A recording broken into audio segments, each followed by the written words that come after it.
Assalamualaikum warahmatullahi wabarakatuh. Selamat pagi adik sekalian. Semoga kita tetap dalam keadaan sehat dan tetap semangat untuk menuntut ilmu, karena menuntut ilmu adalah kewajiban bagi setiap muslim. Ya, thalabul ilmi fardhatun ala kulli muslim. Menuntut ilmu itu wajib bagi setiap muslim. Jadi dalam kondisi pandemi saat ini kita tetap harus semangat untuk menuntut ilmu. Oke, supaya pembelajaran kita mendapat keberkahan, maka kita akan mulai dengan berdoa terlebih dahulu menurut agama dan kepercayaan masing-masing. Bagi yang muslim, mari kita mulai dengan membaca kitab Al-Fatihah. Bismillahirrahmanirrahim. Pada pembelajaran kali ini kita akan membahas tentang materi dan perubahannya. Apa itu materi? Materi adalah sesuatu yang memiliki massa dan menempati ruang. Ya, contohnya apa? Batu, pasir, air, gitu kan, dan diri kita sendiri. Ya, kita memiliki massa, kita juga memiliki menempati ruang. Nah, di sini ada perbedaan, ada massa, juga ada berat. Seperti apa perbedaan massa dengan berat? Massa itu dia tidak dipengaruhi oleh gaya gravitasi bumi, sementara berat dipengaruhi oleh gaya gravitasi bumi. Sehingga massa itu satuannya kilogram, sementara berat satuannya newton. Nah, untuk membedakan materi satu dengan materi yang lainnya, kita dapat melihat dari perbedaan sifat fisiknya, sifat-sifatnya. Ya. Nah, materi memiliki dua sifat, ya, satu sifat dan juga sifat kimia. Sifat materi, suatu materi dibedakan dari materi yang lainnya dari perbedaan sifat-sifatnya. Jadi kita untuk membedakan antara air dengan susu, lihat dari sifat-sifatnya. Kemudian besi dengan kuningan dengan aluminium, kita lihat dari sifat materinya, seperti itu ya perbedaannya. Nah, sifat materi ada dua, sifat fisik dan sifat kimia. Nah, sifat fisik, ya, ciri suatu materi dapat diamati tanpa merubah zat-zat yang menyusun materi tersebut, disebut sifat fisik. Contoh sini adalah satunya titik lebur atau titik titik. Ya, makanya titik titik air dengan titik titik dengan senyawa yang lain, air yang zat yang lain itu berbeda. Ya, itu adalah sifat fisik, perbedaan titik. Sifat kimia, yaitu adalah sifat ciri-ciri suatu zat yang menyatakan apakah zat itu dapat mengalami perubahan kimia tertentu, mengalami perubahan kimia. Jadi adanya terjadi sebuah reaksi kimia. Lantas ya, kimia seperti itu adalah sifat-sifat kimia. Ya.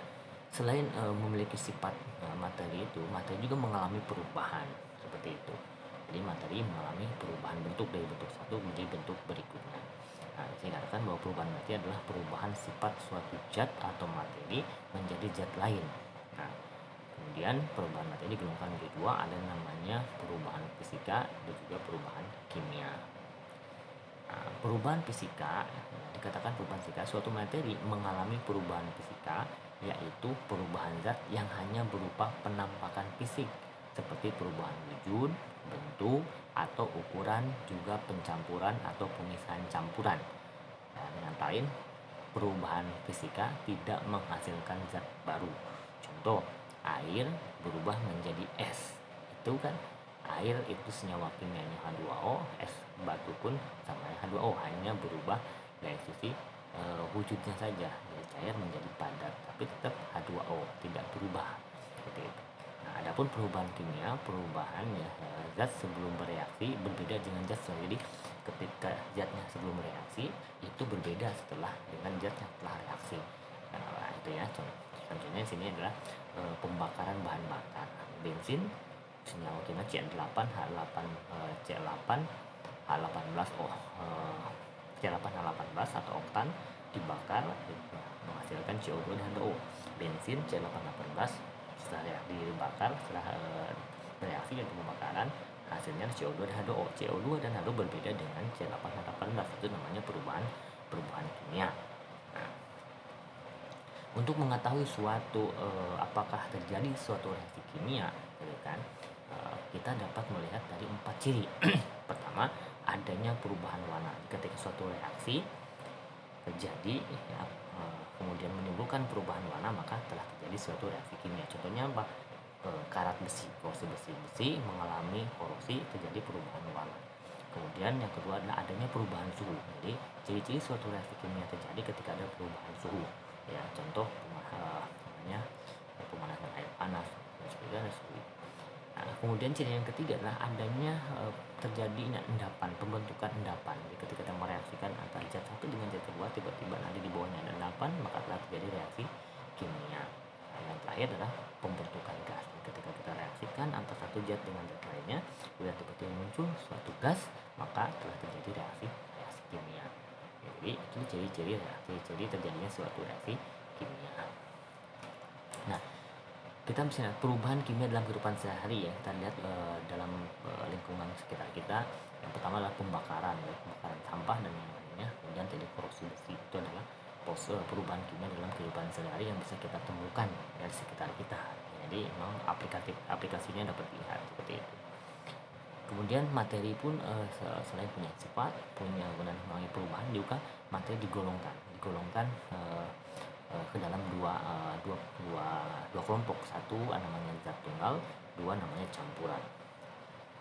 Zat tunggal juga dikelompokkan menjadi dua, ada namanya unsur, ada namanya senyawa. Unsur itu adalah zat tunggal yang tidak dapat diuraikan lagi, baik secara fisik maupun secara kimia. Contohnya apa? Oksigen yang kita hirup, kemudian nitrogen, kemudian juga hidrogen, ya, dan yang lainnya itulah unsur seperti itu. Ya, sementara senyawa adalah gabungan unsur yang berbeda jenis, ya, yang saling berikatan melalui reaksi kimia dalam perbandingan masa tertentu seperti itu. Ya. Contoh apa? Cuka dapur, ya, yang bisa makan bakso, cuka dapur adalah contoh senyawa. Atau obat mah itu juga adalah senyawa, atau garam dapur juga itu adalah senyawa. Jadi itu adalah pembagian zat tunggal, unsur dan senyawa. Kemudian kelompok kedua adalah campuran. Nah, campuran dikelompokkan jadi tiga, ada larutan, ada suspensi, juga ada koloid. Larutan adalah campuran yang sifatnya homogen, tidak dapat dibedakan antara zat pelarut dengan pelarutnya, seperti itu. Larutan garam, larutan gula itu bisa dipisahkan, mana garam, mana air, mana gula, mana air.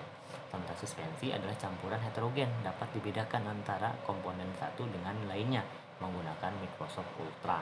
Ya, contohnya pada tepung seperti itu, ya, dengan air. Kemudian koloid adalah bentuk campuran yang keadaannya antara larutan dengan suspensi di antara tengah-tengah, yaitu campuran, ya.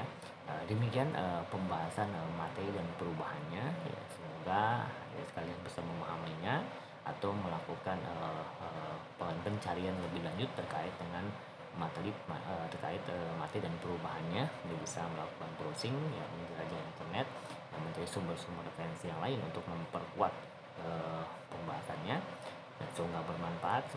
Kita ketemu kembali di di pertemuan berikutnya, ya. Untuk tugas silakan nanti dilihat di deskripsi tugas, kerjakan sesuai dengan apa yang diminta, ya. Demikian, assalamualaikum warahmatullahi wabarakatuh.